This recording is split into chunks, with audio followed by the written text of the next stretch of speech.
बहुत अच्छी और सौभाग्यवती होती हैं, यह लक्ष्मी स्वरूप की महिला होते हैं। विशेष लक्षण शास्त्रों में लिखा है। यह राज भारतीय समाज में अक्सर स्त्री वर्ग के लिए लक्ष्मी शब्द का प्रयोग किया जाता है।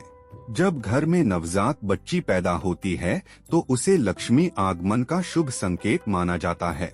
जब घर में नई बहू का गृह प्रवेश करवाया जाता है तो उसे घर की लक्ष्मी यानी गृहलक्ष्मी कहा जाता है। क्या वास्तव में महिलाएं मां लक्ष्मी का रूप होती हैं? शास्त्रों से जाने महिलाओं के कौन से गुण उन्हें बनाते हैं लक्ष्मी। नमस्कार दोस्तों, छोटका बाबा चैनल पर आप सभी का स्वागत है। यदि आप भी जानना चाहते हैं कि आखिर कैसी महिला होती है लक्ष्मी, क्या होता है लक्षण, तो वीडियो को लाइक और चैनल को सब्सक्राइब जरूर करें और हाँ, कमेंट में जय मां लक्ष्मी जरूर लिखे। चलिए शुरू करते हैं। श्री मतलब खूबसूरती। यहाँ गीता में इसका अर्थ शारीरिक खूबसूरती नहीं है जिसे महिलाएं क्रीम, पाउडर, लिपस्टिक आदि लगाकर बनाए रखती हैं। इस तरह की खूबसूरती कृत्रिम है। श्री प्राकृतिक खूबसूरती है जिसे संस्कृत में वर्चास कहा जाता है। चेहरे पर वर्चास सही मार्ग अपनाकर लाया जाता है।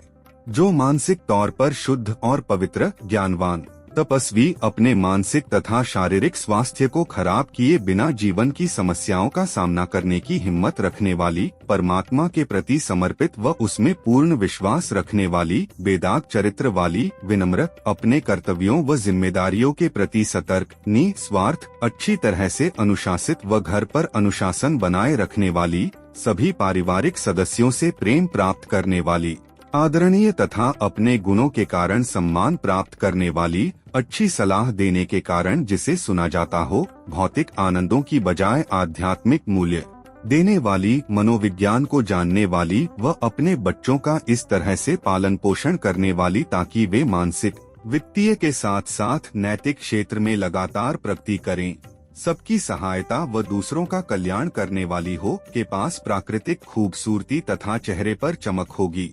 उसकी यह खूबसूरती इतनी अधिक प्रभावशाली होगी कि एक सामान्य व्यक्ति उसका सामना करने पर हतप्रभ रह जाएगा। चेहरे पर आध्यात्मिक शक्ति की चमक उसे एक दैवीय व्यक्ति बना देती है। जो महिला चाहती है कि परमात्मा उससे प्रेम करें, उसे खुद को इस तरह विकसित करना होगा कि जिससे भी वह मिले, चाहे एक मिनट के लिए, उसके व्यवहार, आचरण तथा रवैये से प्रेम करने लगे।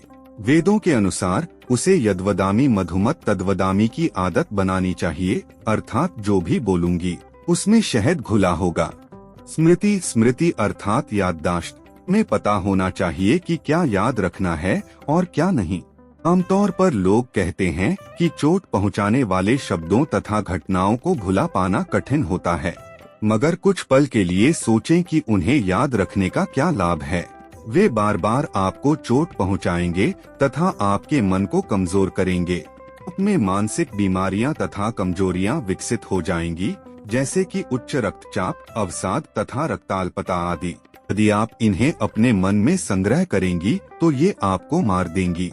इसलिए अपने ही भले के लिए ऐसी चीजें याद न रखें जो आपको आघात पहुंचाती हैं। अच्छे अध्यापकों, मित्रों, ग्रंथों तथा संतों के अच्छे शब्दों को याद रखें।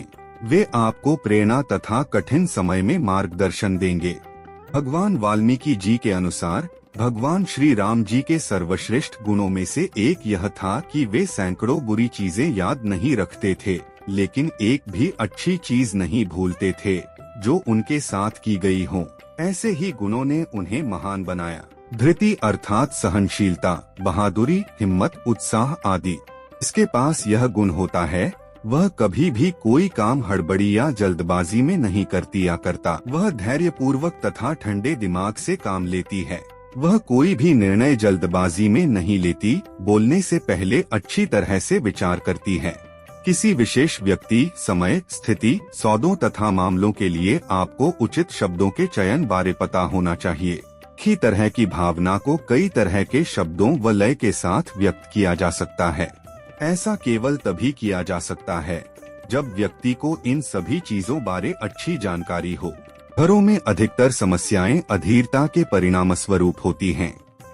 हम हमेशा जल्दबाजी में होते हैं। परमात्मा हर किसी को उसके कर्म के अनुसार देता है। परमात्मा पर विश्वास होना चाहिए तथा सभी चीजों का समाधान उन पर छोड़ देना चाहिए। मेधा बुद्धि एक ऐसी साधारण प्रवृत्ति है जो जानवरों तक में पाई जाती है। बुद्धि से श्रेष्ठ है धी, जो ज्ञान, कर्म, चिंतन, समीक्षा तथा अनुभव का परिणाम है, मगर फिर भी मेधा श्रेष्ठ है। यह एक ऐसी समझ है जो किसी व्यक्ति को खुद को समझने में सक्षम बनाती है, और जब उसे अपनी खुद की अनुभूति हो जाती है तो वह अन्य के मन को समझने में भी सक्षम हो जाते हैं।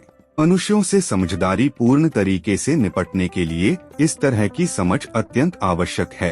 मेधा यह समझने में मदद करती है कि सभी आत्माएं तथा बच्चे एक ही पिता के हैं और हमें भेदभाव नहीं करना चाहिए, मगर दूसरों की अनुभूति करने से पूर्व अपनी खुद की अनुभूति होनी चाहिए, और मेधा इसमें हमारी मदद करती है। तो दोस्तों, आज के लिए बस इतना ही। उम्मीद करता हूँ हमारे द्वारा दी गई जानकारी आपको पसंद आई होगी। मित्रों, अगर ये वीडियो पसंद आई हो तो वीडियो को लाइक शेयर जरूर करें और कमेंट करना ना भूलें। दोस्तों, अगर आपने हमारा चैनल सब्सक्राइब नहीं किया है तो सब्सक्राइब जरूर करें। और हाँ, लास्ट तक देखने के लिए धन्यवाद।